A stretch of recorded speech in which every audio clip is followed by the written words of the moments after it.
Democracy Now!, democracynow.org, The War and Peace Report. I'm Amy Goodman with Aaron Maté. Well, while Donors Trust has given money to a variety of right-wing causes, denying climate change appears to be its top priority. An analysis by the environmentalist group Greenpeace reveals Donors Trust has funneled at least $146 million to more than 100 climate change denial groups over the past decade. In 2010, 12 of these groups received between 30 to 70% of their funding from Donors Trust. Some of the recipients include Americans for Prosperity, the Committee for a Constructive Tomorrow, the Heartland Institute, and the Competitive Enterprise Institute. Although many Donors Trust funders are unknown, at least two of its members include foundations bankrolled by the billionaire Charles Koch, a leading backer of climate denial. According to the most recent figures, the Koch-funded Knowledge and Progress Fund gave Donors Trust nearly $8 million through 2011. For more on Donors Trust and the denial of global warming, we're joined in Washington, D.C. by Suzanne Goldenberg, U.S. environment correspondent for The Guardian. She's written a series of articles detailing the ties between Donors Trust and opponents of climate change science. Lay out what you found, Suzanne. Well, basically what you see is that over the last decade or so, you see a concerted effort by wealthy conservative billionaires to fund up and prop up a whole series of institutions that could work to undermine the science behind climate change and also work to undermine any kind of effort to pass legislation to deal with climate change. This money is going to think tanks, it's going to activist groups, it's going to so-called scholars, it's going to a wide range of individuals, you know, more than 100 different organizations, and you know, the goal here is to create this illusion, this idea that there's, you know, a really strong movement against the science of climate change and against action on climate change. In fact, that's actually, to an extent, become a reality now. You see that opposition to action on climate change is central to Republican thinking. Talk about the different groups. You've got lots. You know, you've got sort of blue chip think tanks in Washington, D.C., some of the really big institutions like the American Enterprise Institute. You've got organizations that really wouldn't exist or wouldn't, you know, make much of an impact at all if they didn't get half their budget from Donors Trust. In that category, I would put the Committee for a Constructive Tomorrow. One of its main activities is to run a website that's like a clearinghouse for articles that tie and discredit the science behind climate change, or, you know, launch personal attacks against people like Al Gore or climate scientists, you know, people who speak up against climate change. So you've got lots of different efforts going on. I mean, you've seen, I don't know if you remember, a few years back, there was this organization called Energy Citizens that was launched by Americans for Prosperity, you know, grassroots activists against action on climate change.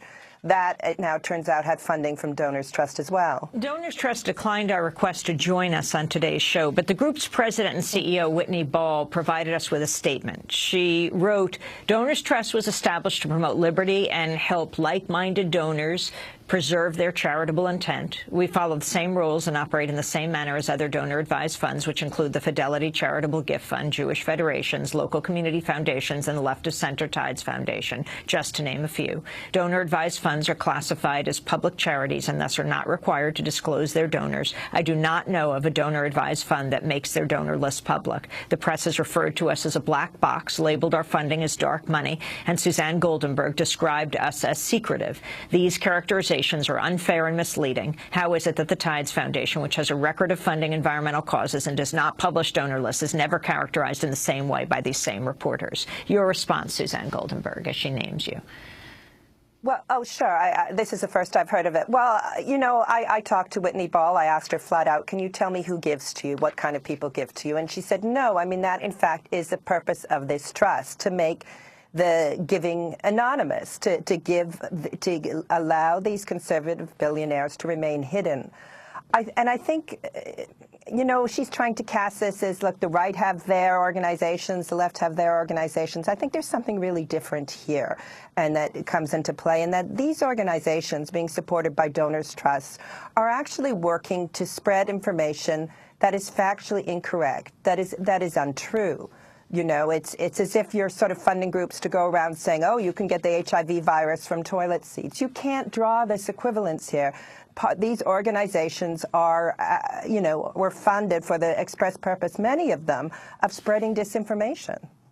Now, Suzanne, one of the climate denialists funded by Donors Trust is a group called the Committee for a Constructive Tomorrow. They run the website Yes. Climate Depot, which consistently attacks scientists and environmentalists who call for taking on global warming. Now, the head of Climate Depot, Mark Morano, appears frequently on Fox News and also mainstream outlets like CNN.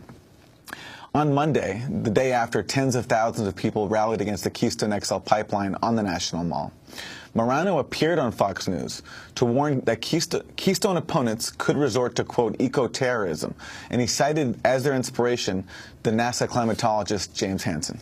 So the leaders at NASA, I call them NASA's resident ex-con, is inspiring these people to potential acts of eco-terrorism.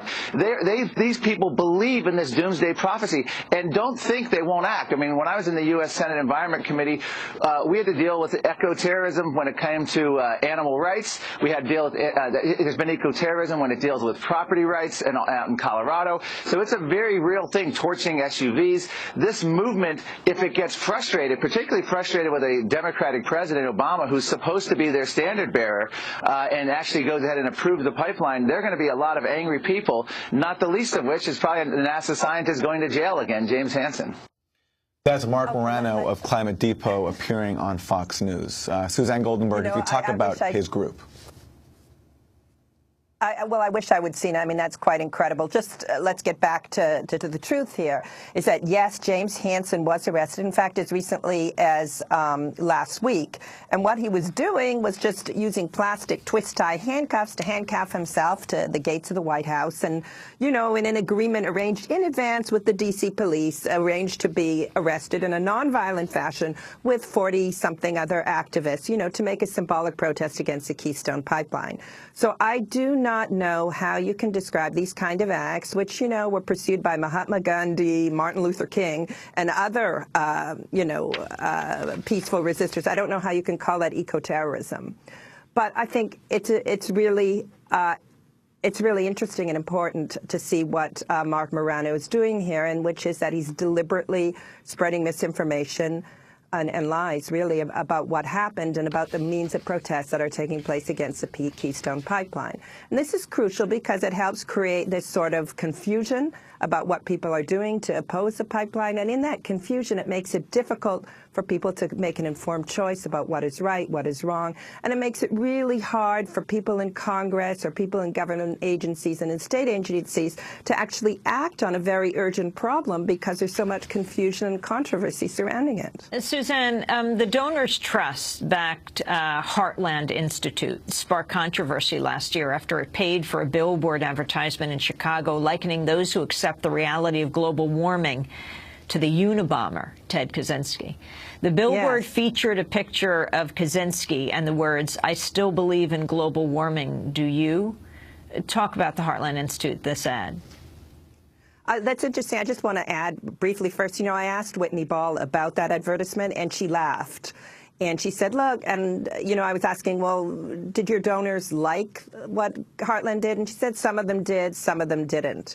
I think that ad was really interesting because, in a way, it was, you know, really exposed Heartland Institute and exposed the way that they see, you know, expose the lengths they will go to try and defend their cause, right? I mean, you know, for a lot of people looking at that was really an extreme kind of action.